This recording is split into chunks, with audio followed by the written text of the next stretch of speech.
હા, આ દિવાળી વિશે તમે શું કહેવા માંગશો?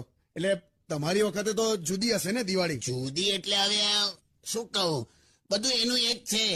માર્કેટમાં મળતી વસ્તુઓ વધી ગઈ, પણ માણસમાં મળતો ઉત્સાહ ઓછો થઈ ગયો.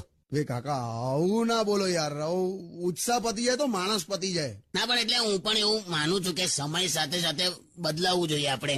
અમુક તમારી આદતો ના બદલો ને તો પછી તમારી લાઈફ થઈ જાય. સમયસર ગર્લફ્રેન્ડ ના બદલો તો પછી એ તમારી વાઈફ થઈ જાય. અલા, ખરી ફિલોસોફી લાય. ખરેખર. પણ તું જો, આ નવરાત્રીમાં જે છોકરીઓ બુટ્ટીઓ ને બંગડી ને મેકઅપ ને ઝાંઝર ને લિપસ્ટિક બધું લગાડીને ફરતી હતી, એ બધી અત્યારે દિવાળીમાં સાવણી લઈને માળીએ ચડી છે.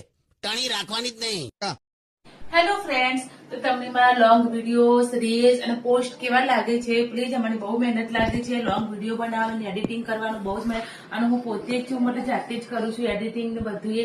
તો પ્લીઝ ફ્રેન્ડ, બહુ જ મહેનત પોકે છે અને તમારા સપોર્ટની મારી બહુ જરૂર છે. તો પ્લીઝ મારો વિડીયો તમને સારો લાગે તો લાઈક, શેર અને કોમેન્ટ કરજો. અને જે લોકો અમારી ચેનલ સાથે નવા જોડાયેલા છે અને સબસ્ક્રાઇબ બટન નથી દબાય, તો પ્લીઝ સબસ્ક્રાઇબ નું બટન દબાઈને પછી જજો.